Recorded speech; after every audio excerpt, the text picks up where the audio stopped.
जी अस्सलाम वालेकुम। क्लास मेरी आवाज आ रही है तो काइंडली कंफर्म कीजिएगा।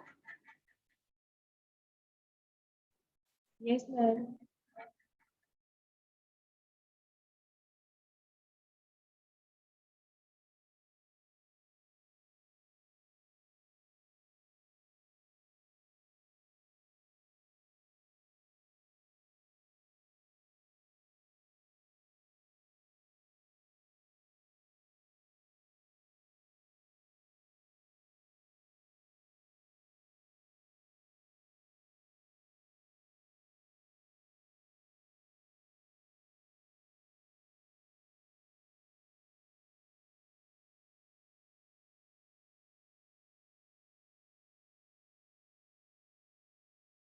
अच्छा बच्चे, पुराने लेक्चर्स के अंदर कोई प्रॉब्लम, अगर कोई चीज पूछना चाह रहा है तो पूछ लीजिए, फिर अगले लेक्चर स्टार्ट करते हैं।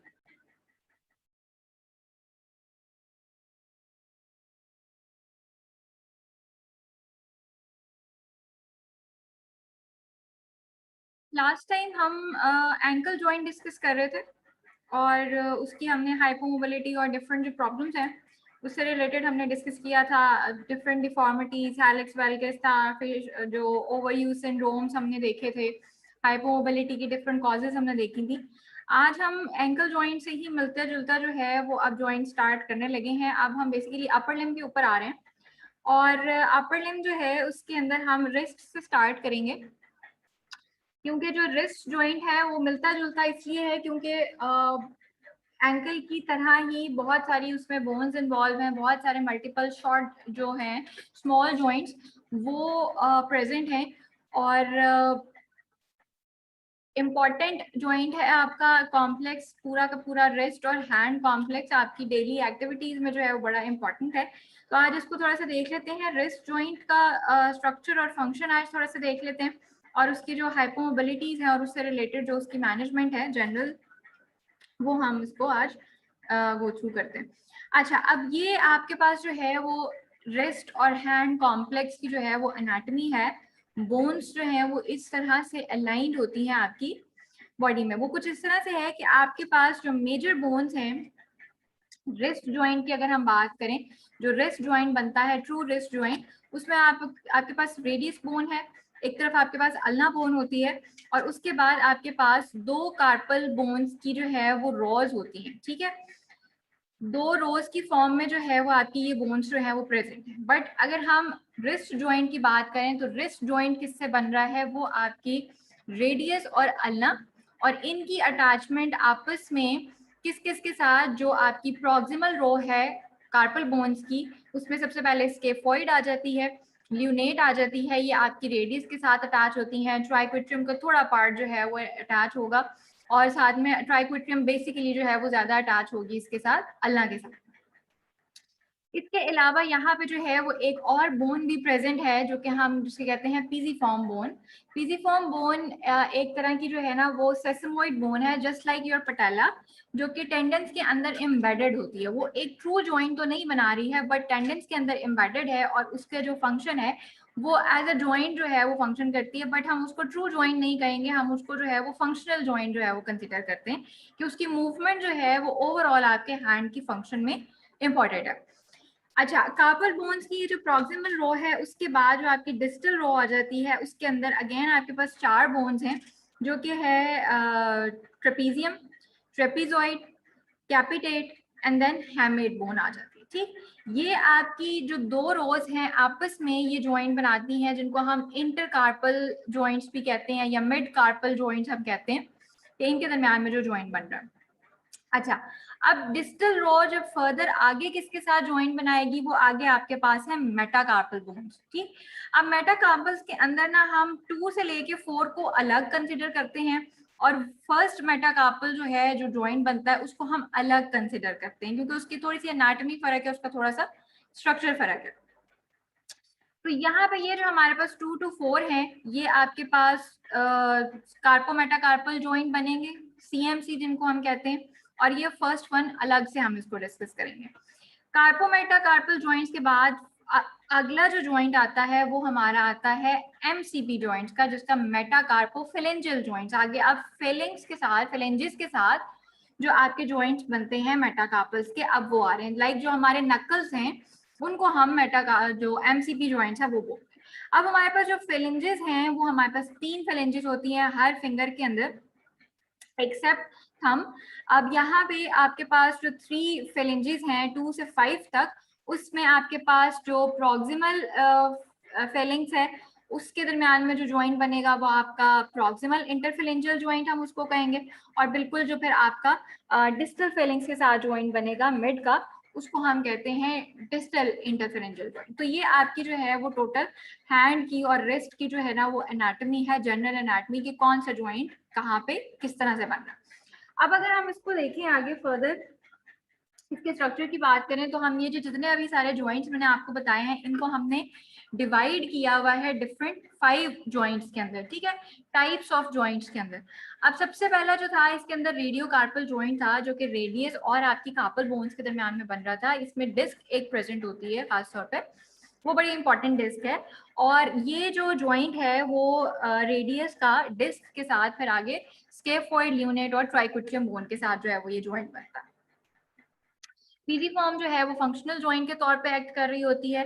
और जो यहाँ पे इंपॉर्टेंट चीज है वो ये है कि जो रेडियो कार्पल जॉइंट है ये बाई एक्सियल है। बाई एक्सियल का मतलब क्या है कि ये 2 एक्सिस के अंदर जो है वो मूवमेंट को परमिट करेगा। अब वो मूवमेंट कौन कौन सी हैं? एक तो फ्लेक्शन एक्सटेंशन आपकी जो है वो मूवमेंट हो जाएगी। सेकेंड जो आपके पास मूवमेंट आती है वो डेविएशन है, अल्नर डेविएशन या रेडियल डेविएशन। और ये हम इसको आप एबडक्शन एडक्शन भी कंसीडर कर सकते हो, ठीक है। तो ये हमारे पास 4 मूवमेंट जो है वो यहाँ पे परमिटेबल है और ये बाई एक्सियल जो है वो जॉइंट हमारे पास बनता है। इसके बाद फर्दर आगे जो मिड कार्पल जॉइंट्स हैं वो between rows of carpal bones हैं। और फिर हमारे पास जो है वो सीएमसी जॉइंट आ जाता है 2 से 5 तक का। जो 2, 3, 4 जॉइंट्स है ना ये यूनी एक्सियल है, मतलब इनके अंदर सिर्फ फ्लेक्शन और एक्सटेंशन जो है वो पॉसिबल है, इससे ज्यादा इसके अलावा और कोई मूवमेंट नहीं। बट आपका जो 5th जॉइंट बनता है, जो लिटिल फिंगर वाला जॉइंट है, वो आपका मोस्ट मोबाइल जॉइंट है। मोस्ट मोबाइल है और वो बाई एक्सियल होने की वजह से जो है ना वो इन चारों में से मोस्ट मोबाइल है, क्योंकि इसके अंदर जो है ना वो फिर आपकी एबडक्शन एडक्शन वाला जो फैक्टर है, मूवमेंट है, वो भी इसके अंदर आ जाती है। और जो आपकी डेली एक्टिविटीज के अंदर जो ग्रिपिंग एक्टिविटीज है, ग्रास्पिंग है, कपिंग है, फ्लैटनिंग ऑफ हैंड है टू ग्रास्प और रिलीज ऑब्जेक्ट्स, ये बेसिकली आपका ये जो 5th जॉइंट है उसके ज्यादा मोबाइल होने की वजह से यहाँ पे ये चीजें ज्यादा अवेलेबल है, ज्यादा रेंज अवेलेबल है।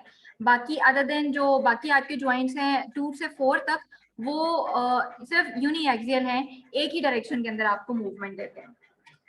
नेक्स्ट हमारे पास आ जाता है कार्पोमेटाकार्पल जॉइंट, जो कि फर्स्ट कार्पोमेटाकार्पल जॉइंट है। थंब का जो ये जॉइंट बनेगा, ये क्योंकि थोड़ा सा फर्क है, वो किस वजह से फर्क है कि ये टाइप जो है ना ये है साइनोवियल तो है, उसके अंदर ये सैडल टाइप जो है ना वो जॉइंट। सैडल टाइप वाला क्या चीज होती है कि एक ही बोन के अंदर दोनों तरह की सर्फेसिस जो है वो प्रेजेंट हो, कि एक डायरेक्शन के अंदर वो कन्वेक्स शेप का हो और दूसरी डायरेक्शन के अंदर वो कनकेव शेप का हो, उसको हम कहते हैं सैडल जॉइंट। सैडल जॉइंट जो है ना वो अपनी डुअल शेप की वजह से आपको 2 डायरेक्शंस के अंदर जो है ना वो मूवमेंट देता है, 2 एक्सिस के अंदर जो है ना वो मूवमेंट देता है। और वो हमारे पास अब यहाँ पे जो मूवमेंट्स आ जाती हैं वो फ्लेक्शन एक्सटेंशन है और साथ में एबडक्शन और एडक्शन होती है, ठीक है। तो ये बाई एक्सियल जो है वो आपका जॉइंट बनता है।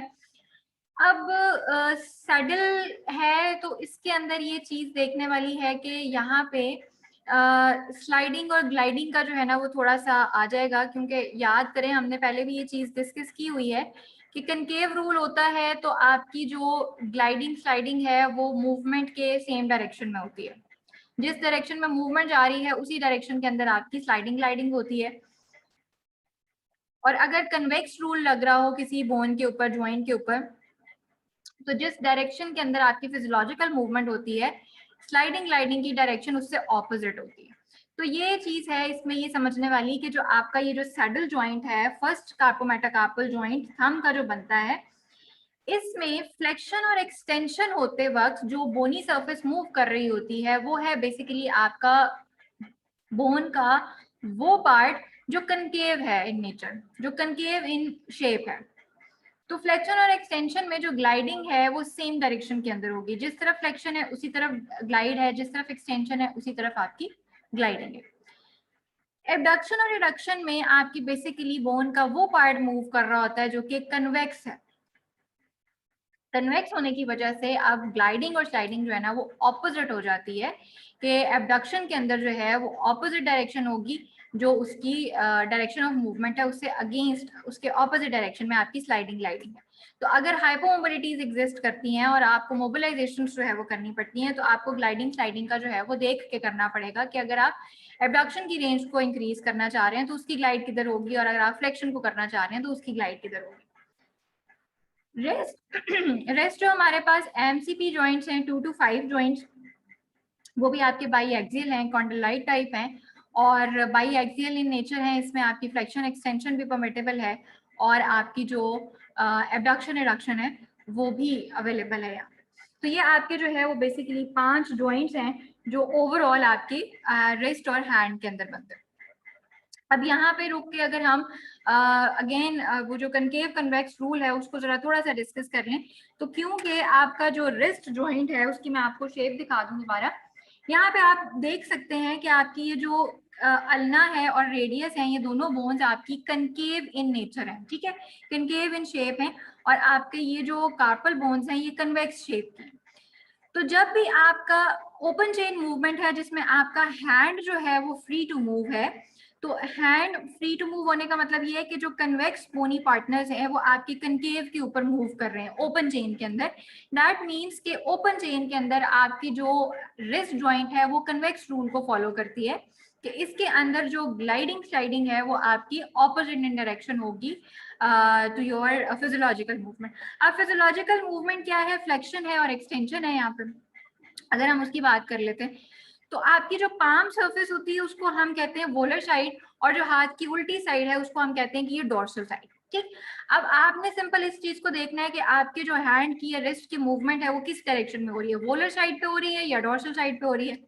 अगर तो आपकी हैंड की जो मूवमेंट है वो वोलर साइड पे हो रही है तो इट मीन्स कि जो ग्लाइडिंग है वो इसके ऑपोजिट डायरेक्शन में जाएगी, यानी ग्लाइड की डायरेक्शन डोर्सल साइड पे बनेगी। और अगर आपकी जो डोर्सल मूवमेंट हो रही है लाइक एक्सटेंशन हो रही है तो उसके अंदर आपकी ऑपोजिट ग्लाइड आपको वोलर साइड पे जो है वो ग्लाइड देगी। सिंपल सी ये चीज है।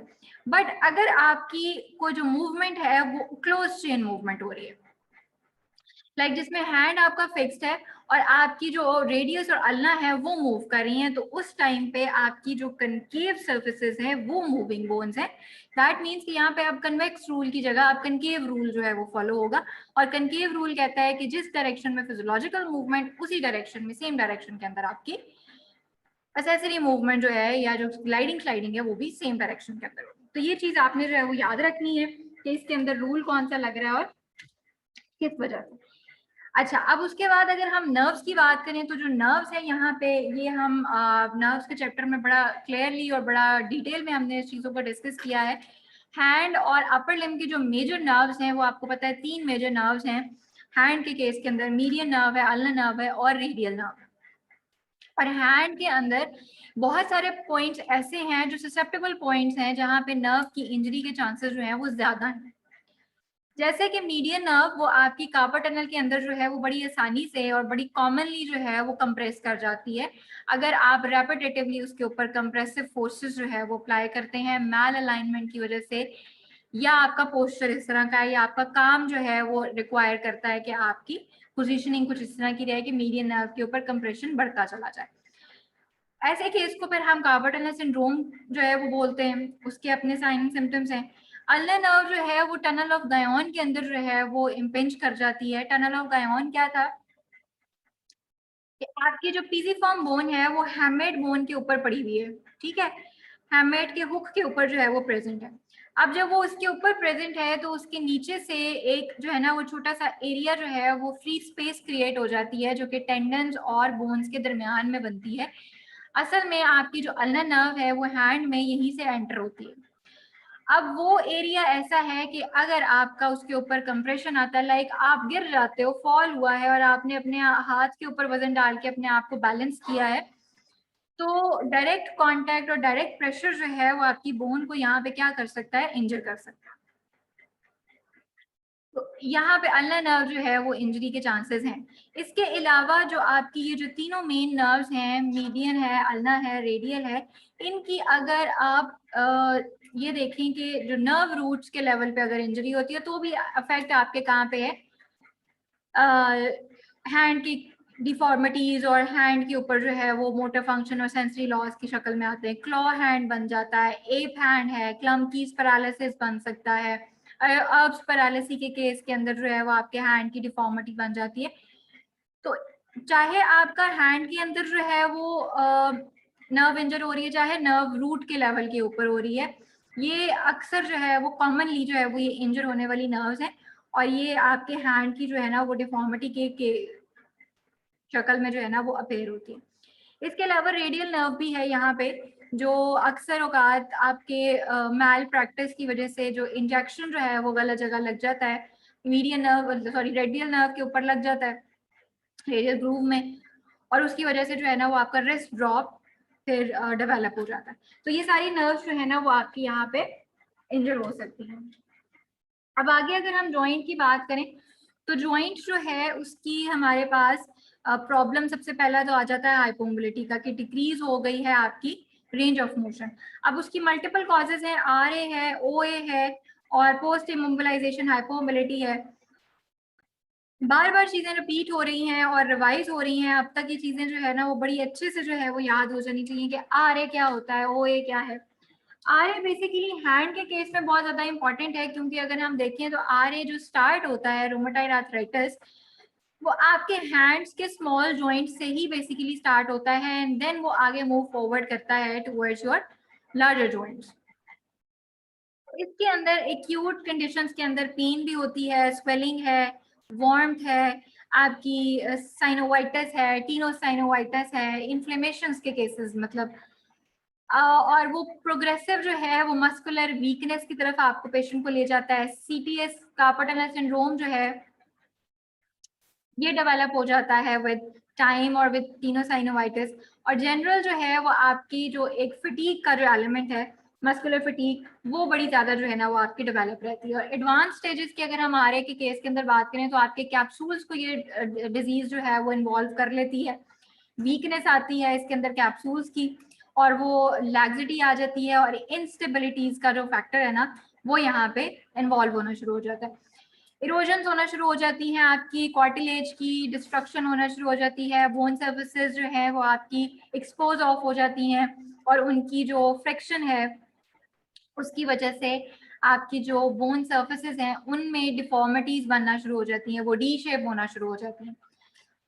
अब डी शेप होंगी तो आपकी जो है वो फर्दर कॉम्प्लिकेशन उसमें क्या आती है कि एक तो लैक्सिटी है, इंस्टेबिलिटी है, वो आपकी सबलक्सेशंस का कॉज कर सकती है और डिफॉर्मिटीज जो है वो बना सकती है।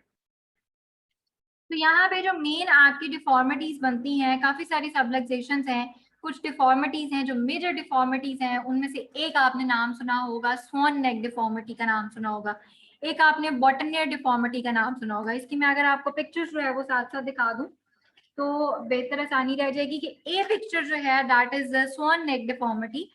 इसमें अगर आप गौर करें तो आपके जो PIP जॉइंट्स हैं, प्रॉक्सिमल इंटरफेरेंजियल जॉइंट्स, इनके ऊपर हाइपर एक्सटेंशन आपको नजर आ रही होगी, एक्सेसिव एक्सटेंशन है जो नॉर्मल नहीं होती है, इतनी ज्यादा नॉर्मल नहीं होती है। अब यहाँ पे जो है वो ये हाइपर एक्सटेंशन का एलिमेंट ज्यादा है और जो DIP जॉइंट है उसके ऊपर हाइपर फ्लेक्शन का एलिमेंट ज्यादा है, तो वो एक तरह से आपको वो बर्ड की जो है ना वो नेक की फॉर्म जो है वो नजर आती हुई लग रही होगी कि वो भी इसी तरह की नेक होती है, उसकी लंबी सी बीक होती है, तो वो उसको जो है वो स्वॉन नेक जो है उसे कंसिडर किया हुआ रेफरेंस के तौर पे। इस तरह की जो फिंगर्स की डिफॉर्मिटीज बन जाती हैं इसको हम स्वॉन नेक डिफॉर्मिटी कहते हैं। अब इस डिफॉर्मिटी के साथ बेसिकली जो डेली एक्टिविटीज है हमको कैरी आउट करना ऑब्वियसली काफी जो है ना वो फिर मुश्किल हो जाता है।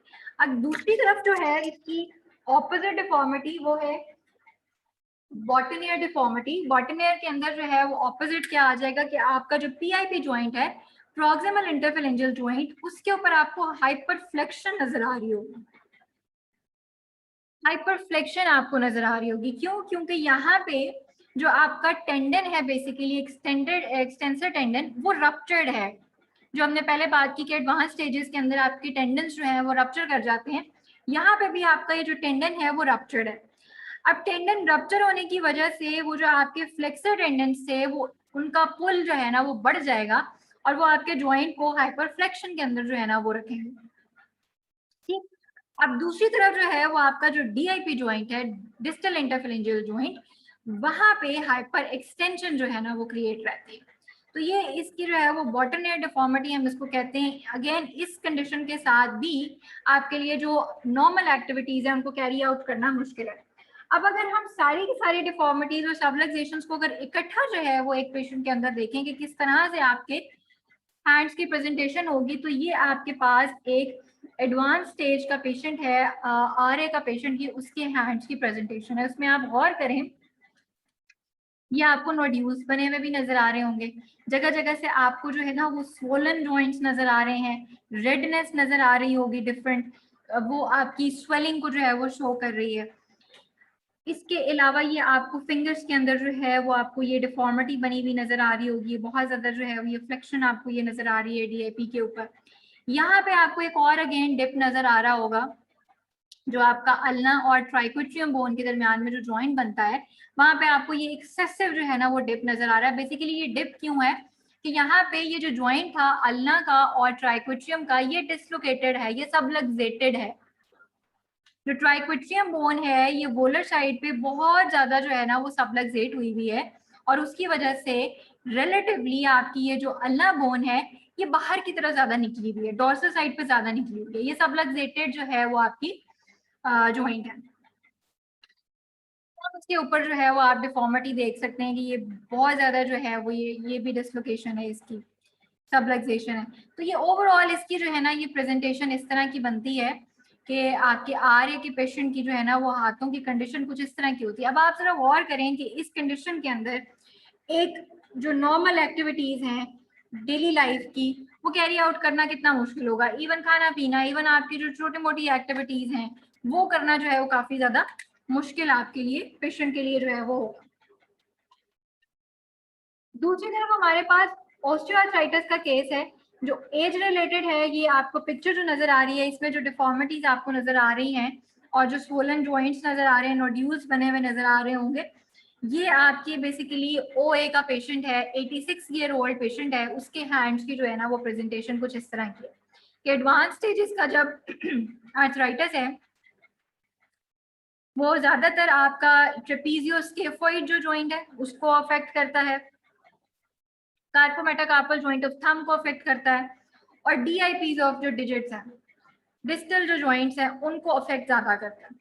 तो ओवरऑल आपकी जो प्रेजेंटेशन है वो कुछ इस तरह की बनती है। अदर देन अगर हम एज रिलेटेड की बात नहीं करते, हम ट्रॉमा रिलेटेड अगर हम बात करते हैं, ये जो पीटीए ऊपर लिखा हुआ है ये है पोस्ट ट्रोमेटिक आर्थराइटिस, जिसकी हम बड़ी दफा पहले भी बात कर चुके हैं कि वो जो आर्थराइटिस है वो आपका या तो एज रिलेटेड होता है या फिर रेपिटेटिव ट्रॉमा रिलेटेड होता है, कि ट्रॉमा के बाद जो है वो आपकी बोन सर्फेसिस जो है वो डिस्ट्रक्शन की तरफ जा रही हैं, डीजेनरेशन की तरफ जा रही हैं।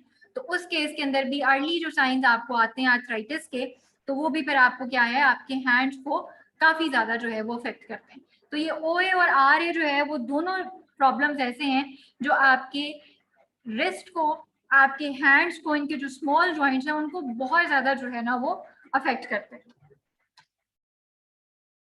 देन जो थर्ड कॉज है हाइपोमोबिलिटी का है वो है पोस्ट इमोबिलाइजेशन हाइपोमोबिलिटी। अब उसमें आरओएम ऑब्वियसली डिक्रीज होगी, जो कैप्सूल्स हैं उनकी एडिशन हो जाती है, या जो टेंडेंस हैं उनकी भी अगर एडिशन हो जाए पोस्ट इमोबिलाइजेशन में, लाइक इमोबिलाइज है आपका जॉइंट, तो उसमें आपका कैप्सूल भी एडहीजन उसके अंदर बन सकती हैं।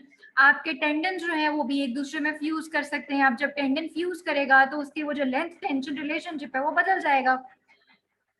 अब जब वो बदलेगा तो आपकी जो मूवमेंट है वो प्रॉपरली एग्जीक्यूट नहीं हो सकेगी। तो अल्टीमेट हमारे पास जो रिजल्ट निकलेगा वो in the form of hypomobility निकलेगा।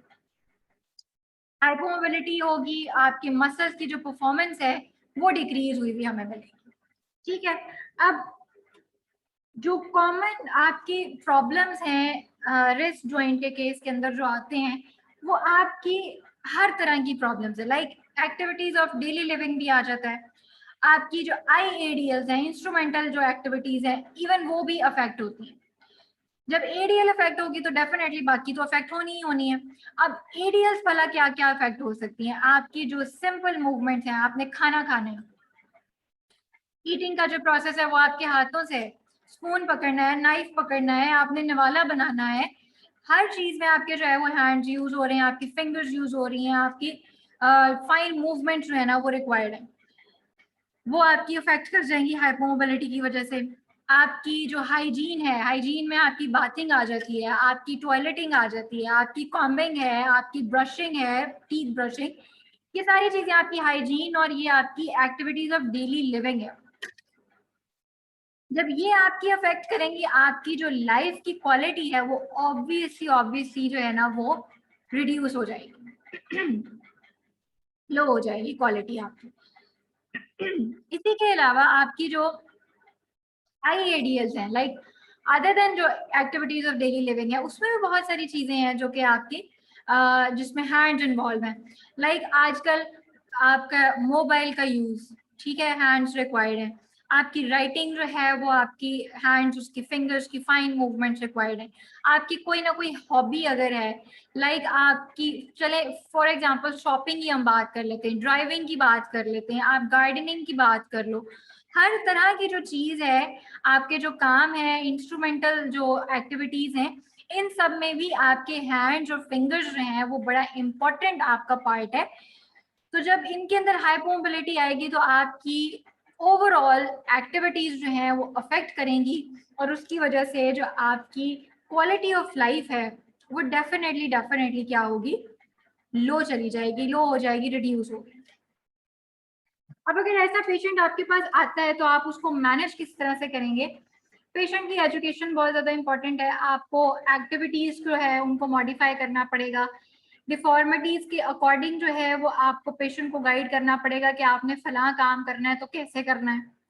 ठीक है, अगर आपने लाइक RA का पेशेंट है, हाथों की डिसेबिलिटी है, डिफॉर्मिटी है, तो आप उसको ये गाइड करेंगे आपने जो खाना खाना है, आपने अपनी ड्रेसिंग वगैरह करनी है और बाकी आपके जो एक्टिविटीज़ हैं उनको आपने किस तरह से कैरी आउट करना है कि वो जो आपकी डिफॉर्मिटी है वो आपको कम से कम जो है वो पेन कॉज करे और ज़्यादा से ज़्यादा जो है वो आप इंडिपेंडेंट रह सकें। क्योंकि बेसिक काम आपका क्या है, आपने पेशेंट को इंडिपेंडेंट रखना है कि वो अपनी इस प्रॉब्लम की वजह से, डिफॉर्मिटीज या हाइपोमोबिलिटी की वजह से किसी दूसरे के ऊपर जो है वो डिपेंडेंट ना हो जाए। पेन के लिए आप जो है वो मेडिकेशन को भी यूज कर सकते हो, आप थेराप्यूटिक जो टेक्निक्स हैं उनका भी यूज कर सकते हो। मेडिकेशन में आप एनसाइड्स हैं, पेन किलर्स हैं, आपके स्टीरॉइड्स हैं, ऑल्दो कि स्टीरॉइड्स को जो है वो हमेशा लास्ट रिजॉर्ट के तौर पे यूज करते हैं, कभी भी स्टार्ट में आप ये काम नहीं करते क्योंकि उनके अपने साइड इफेक्ट्स बहुत ज्यादा हैं।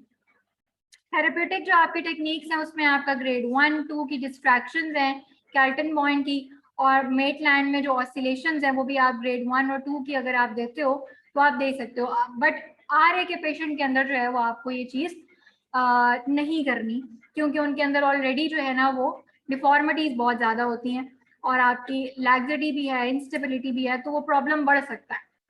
ठीक है, और OA के केस के अंदर भी जो मोबिलाइजेशन है वो देख के देने वाली चीज है कि आपकी अगर एडवांस स्टेज है तो उसमें आप मोबिलाइजेशन ना दें, क्योंकि जॉइंट सर्फेसिस रिड्यूस्ड होती हैं, फ्रिक्शन जो है वो ज्यादा होती है, तो फ्रिक्शन जो है वो फर्दर कॉम्प्लिकेशन क्रिएट कर सकती है। बट ग्रेड 1, 2 की डिस्ट्रैक्शन या हल्की फुल्की ऑसिलेशंस ये फिर भी जो है ना वो काबिल कबूल है, क्योंकि ये आपकी पेन को मैनेज करती हैं, ये ऐसा जिसमें कोई खास फ्रिक्शन जो है ना वो कॉज नहीं कर रही होती। तो ग्रेड 1 और 2 जो है वो बेटर है फॉर पेन मैनेजमेंट। इंस्टेबिलिटीज के केस में आप स्प्रिंटिंग जो है वो दे सकते हैं, स्प्लिंट्स वगैरह, बट स्प्लिंट्स के केस में अगेन पेशेंट की एजुकेशन इंपॉर्टेंट है कि वो अपनी जो स्किन की केयर है वो अच्छे से करे। क्योंकि स्प्लिंट्स जो है वो आपकी स्किन को प्रेशर सोर्स वगैरह क्रिएट कर सकती है, वुंड्स क्रिएट हो सकते हैं, इन्फेक्शन हो जाएगा तो वो एक अलग खाता जो है ना वो खुल जाएगा। तो स्प्लिंटिंग के केस में पेशेंट को एजुकेट करना जरूरी है कि वो अपनी जो स्किन केयर है उसको रेगुलरली मॉनिटर करता है।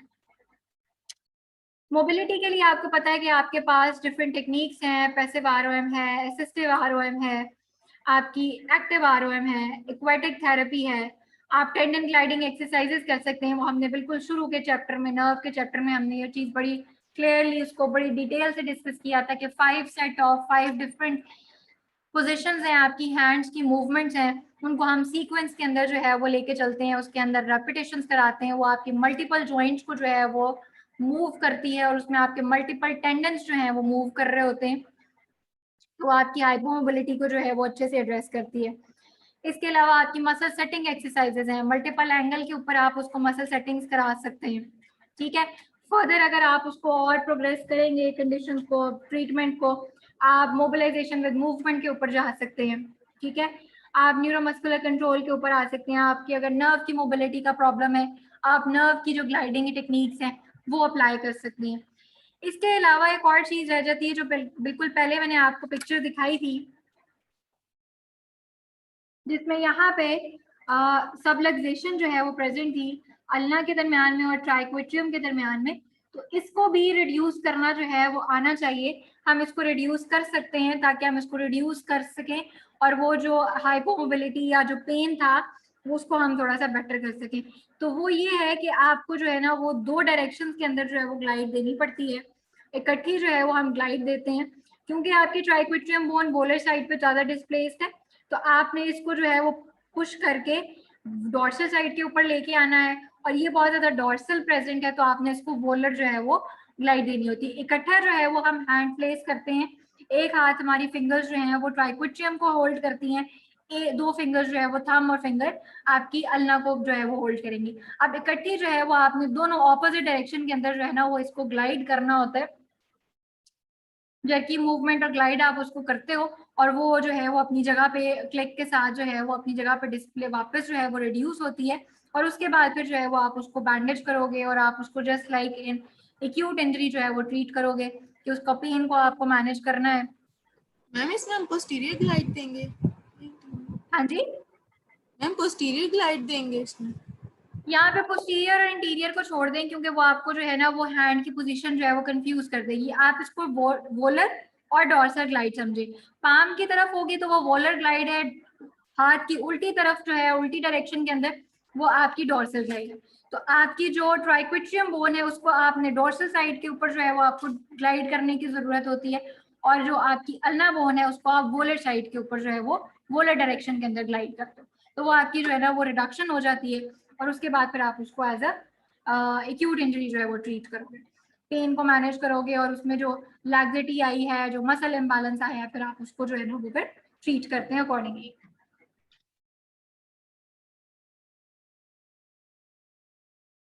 ठीक है जी, ये हमारा रेस्ट जॉइंट से रिलेटेड चीजें थी। अब बुक के अंदर जो है वो आपकी इंटरवेंशंस जो है वो लिखी हुई है, एक्सरसाइजेस के किस तरह से मोबिलाइजेशन करनी है, किस तरह से आपने स्ट्रेचिंग्स करनी है, किस तरह से आपने जो है वो स्ट्रेंथनिंग एक्सरसाइजेस करनी है, किस डायरेक्शन में कहाँ रेजिस्टेंस देंगे, ये बेटा ये सारी चीजें आप लोगों ने खुद करनी है। पैरा 1 में आप लोगों ने ये सब कुछ पढ़ा है, सारी बेसिक्स पढ़ी हैं। अब ये जो एक्सरसाइजेस का पार्ट है ये आप लोग जो है ना वो अपनी बुक से जो है वो खुद पढ़ेंगे। बुक के अंदर आपका जो ऑपरेटिव जो टेक्निक्स हैं और जो ऑपरेटिव मैनेजमेंट है उसको हमने डिस्कस नहीं किया है, वो आप फिलहाल ना भी करें ओके है। नॉन ऑपरेटिव मैनेजमेंट जो है वो थेराप्यूटिक्स के अंदर आपको हर जॉइंट की हर प्रॉब्लम की जो है वो आनी चाहिए और उससे रिलेटेड जितनी भी एक्सरसाइज इंटरवेंशन है वो सारी की सारी जो है वो आपने खुद बुक से जो है वो कवर करनी है। हमारा रेस्ट जो है वो टॉपिक खत्म हो गया है, लेक्चर हमारा खत्म हो गया है, यहाँ तक चैप्टर भी हमारा खत्म हो गया है। यहाँ तक कोई चीज अगर नहीं समझ में आई है तो वो पूछिए। मैम मैंने आपसे कैप्सुलर पैटर्न का पूछना था, वो मुझे समझ नहीं आई थी। हर जॉइंट का जो स्पेसिफिक होता है उसका फंक्शन क्या है मेन? बेटा मुझे आपकी बात समझ नहीं आ रही है, आप काइंडली थोड़ा सा या तो ऊंचा बोलो या क्लियर बोलो। मैम कैप्सुलर पैटर्न का बता दें। अच्छा कैप्सूलर पैटर्न कैप्सूलर पैटर्न बेटा एक सीक्वेंस होता है। हाइपोमोबिलिटी जब एग्जिस्ट करती है तो ऐसा नहीं है कि आपकी जितनी भी मूवमेंट्स हैं वो सब की सब इकट्ठी एट द सेम टाइम वो खत्म हो जाएंगी और आपका जॉइंट किसी भी डायरेक्शन के अंदर जो है ना किसी भी मूवमेंट में मूव ही नहीं कर सकेगा। अब वो जो सीक्वेंस है कि पहले कौन सी मूवमेंट जो है वो रिस्ट्रिक्ट करेगी, उसके बाद कौन सी मूवमेंट रिस्ट्रिक्ट करेगी, फिर कौन सी मूवमेंट रिस्ट्रिक्ट करेगी, ये जो सीक्वेंस है ना इसको हम कहते हैं कैप्सूलर पैटर्न। वो सीक्वेंस जिसमें आपकी जॉइंट की मूवमेंट्स की रिस्ट्रिक्शन जो है वो अपीयर होना शुरू होगी, उसको हम कहते हैं कैप्सूलर पैटर्न। ये हर जॉइंट का जो है ना वो फर्क होता है। शायद आप लोगों ने बताया हो, आपको किसी टीचर ने शोल्डर पढ़ाते वक्त या उसके कैप्सूलर पैटर्न के बारे में डिस्कस किया हो कि सबसे पहले जो है वो आपका जब शोल्डर के अंदर कोई प्रॉब्लम आता है तो सबसे पहले आपकी जो एक्सटर्नल रोटेशन है वो लिमिटेड होती है। कि कोई भी प्रॉब्लम हो आप उसमें जब रेंजेस चेक करोगे आपको एक्सटर्नल रोटेशन जो है ना वो लिमिटेड मिलेगी सबसे पहले। उसके बाद आपको जो है ना वो एबडक्शन जो है वो लिमिटेड मिलेगी। फिर आहिस्ता आहिस्ता जो है वो जब प्रोग्रेस करेगी कंडीशन तो वो आपकी इंटरनल रोटेशन को भी जो है ना वो लिमिट करती चली जाएगी। तो ये सीक्वेंस है शोल्डर का जिसको हम कहते हैं शोल्डर का कैप्सूलर पैटर्न, कि पहले कौन सी मूवमेंट रिस्ट्रिक्ट कर रही है, फिर कौन सी करेगी, फिर कौन सी करेगी। तो वो जो सीक्वेंस है उसको हम कहते हैं कैप्सूलर पैटर्न। हर जॉइंट का जो है ना वो ये डिफरेंट होगा। Okay ma'am. इसके अलावा बेटा किसी और का कोई सवाल? अच्छा, एक और चीज जो मैं आपके साथ डिस्कस करना चाह रही थी वो ये है कि आपको मिड टर्म से रिलेटेड ईमेल तो रिसीव हो गई होगी कि आपके जो मिड टर्म है वो 5 जुलाई से स्टार्ट हो रहे हैं। डेट शीट भी आपको जल्दी जो है वो अनाउंस हो जाएगी। और ऑन कैंपस आपके एग्जाम्स हैं तो ऑन कैंपस का जो पैटर्न है वो आपका 80% ऑब्जेक्टिव होगा और 20% जो है वो सब्जेक्टिव होगा। कि एक या दो जो है वो आपके पास शॉर्ट ऐसे क्वेश्चन हो सकते हैं। रेस्ट ऑफ द जो एग्जाम है, रेस्ट ऑफ द पेपर वो आपका ऑब्जेक्टिव एमसीक्यू टाइप होंगे। 50 मार्क्स का आपका ये टोटल पेपर है। और इसके अंदर मैंने आपको जो चैप्टर नंबर है और लेक्चर नंबर वो सारे मैंने आपको बताए हुए हैं। अगर किसी की ये चीज मिस हो गई थी तो काइंडली अपना एलएमएस खोलिएगा, उसमें अनाउंसमेंट्स के सेक्शन में मिड टर्म अनाउंसमेंट के नाम से आपका एक फाइल पड़ी हुई है, उसको खोल लीजिएगा और उसको जो है वो कम्प्लीटली एक दफा देख लीजिएगा। इसमें सारा कुछ जो है ना वो आपके मिड टर्म से रिलेटेड सिलेबस, पैटर्न, चैप्टर्स सब कुछ जो है वो उसके अंदर लिखा हुआ है, तो उसको काइंडली एक दफा जो है वो देख लीजिएगा।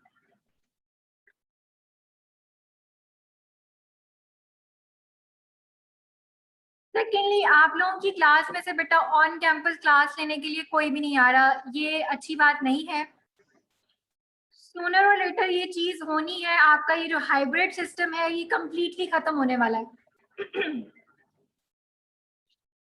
हाइब्रिड सिस्टम आपका कंप्लीटली खत्म होने वाला है, इसलिए बराए मेहरबानी अपनी जो है ना वो आदत चेंज करें और कैंपस में आके जो है ना वो क्लास लेने की अपनी आदत बनाएं। आपके बाकी सेक्शन पे बच्चे आते हैं, चाहे थोड़े ही आते हैं बट आ रहे हैं ऑन कैंपस क्लास लेने के लिए। ऑन कैंपस क्लास में उनको भी फायदा हो रहा है। आप उनसे पूछ सकते हैं कि ऑनलाइन पढ़ने में और कैंपस में पढ़ने में जमीन आसमान का फर्क है। जो क्लासेस उन्होंने ऑन कैंपस आके ली हैं उनकी अंडरस्टैंडिंग जो है वो एज कम्पेयर टू जो ऑनलाइन लेक्चर्स थे उससे बहुत ज्यादा जो है।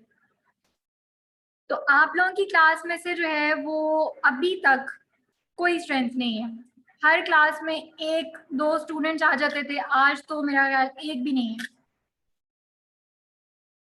तो आप लोग जो है ना वो इस चीज को अपनी अपनी वैक्सीनेशन जो है वो करवाएं क्योंकि ये जरूरी है, इसके बगैर अब गुजारा नहीं है।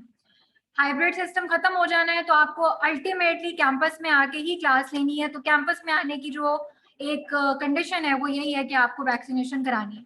तो जो भी आपके अब इश्यूज हैं और वैक्सीनेशन से रिलेटेड जो भी आपके प्रॉब्लम्स हैं, आपको ये कड़वा घूंट तो पीना पड़ेगा, ठीक है।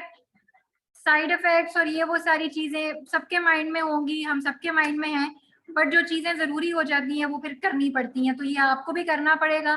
जितनी जल्दी कर लेंगे उतनी जल्दी आपकी जो है ना वो ऑन कैंपस क्लासेस जो हैं वो बेहतर तरीके से हो जाएंगी। सेकेंड एक और चीज मैं आपको ये कहना चाह रही हूँ कि वैक्सीनेशन और ऑन कैंपस आने की आदत डालना इसलिए भी ज्यादा जरूरी है क्योंकि हमारा जो थेरेटिकल कोर्स है it is almost about to end, हमारा खत्म होने वाला है ऑलमोस्ट, थोड़ा सा रह गया बस, एक दो जॉइंट्स हमारे रह गए हैं करने वाले। उसके बाद हमारे प्रैक्टिकल्स हैं और प्रैक्टिकल्स जो है वो मैंने ऑन कैंपस कराने हैं, मैं उसमें हाइब्रिड की ऑप्शन जो है वो नहीं दूंगी। तो आपको कैंपस में ही आके जो है वो ग्रुप्स की फॉर्म में ही होगा, हम सारों को इकट्ठा नहीं बुलाएंगे, बट वो जब आपने कैंपस में आके लेने हैं तो उसके लिए आपको फिर यहाँ आना भी पड़ेगा और उसके लिए कंडीशन को भी फुलफिल करना पड़ेगा कि आपको वैक्सीनेशन जो है वो करवानी है। तो आप अपनी ये जो स्टेटस है वैक्सीनेशन का, इसको जितनी जल्दी हो सकते है इसको कंप्लीट करें।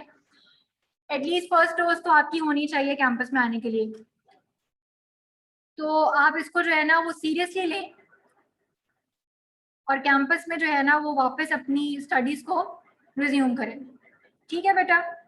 और किसी ने यहाँ पे कोई बात करनी हो, कुछ पूछना हो, कुछ कहना हो? Excuse me ma'am. हाँ जी बोलिए बेटा। मैम मैं उसका ईमान मेरा नाम है। मैं बेटा थोड़ा सा लाउडली, थोड़ा सा ऊंचा बोलिएगा, मुझे सुनाई नहीं दे रहा। मैम पिछली क्लास में ना मेरी एब्सेंट लग गई थी, तो मैम वो मेरा मतलब मैम रात से लाइट नहीं थी तो इसलिए ना मैं क्लास अटेंड नहीं कर सकी थी। मैम प्लीज अगर आपको प्रेजेंट कर दे मेरी। अच्छा कोई बात नहीं, वो हो जाएगा कंपनसेट, अगली वाले कोई ना किसी ना किसी अटेंडेंस के अंदर जो है ना वो कंपनसेट हो जाएगा, नो प्रॉब्लम, ये कोई इतना ओके बड़ा मैम, इशू नहीं है। Thank you. Okay ma'am. चलें ठीक है बेटा जी, मैं इसको लेक्चर को एंड करने लगी हूँ, इसको बुक से पढ़ लीजिएगा। आपका कोर्स बहुत लेंथी है, ये मैं बार बार कह रही हूँ, इसलिए इसको अभी से पढ़ना शुरू कर दें। एग्जाम्स में जो है ना वो आपके लिए बर्डन ज़्यादा हो जाएगा, फिर ये ना कहिएगा कि जी बहुत ज़्यादा सिलेबस है। मैं आपको हर दफ़ा कहती हूँ कि साथ के साथ पढ़ना शुरू कर दें। ठीक है जी, कोई प्रॉब्लम होगा तो अगली दफ़ा ज़रूर पूछ लीजिएगा। अपना ख्याल रखिएगा बच्चे, अल्लाह हाफिज़।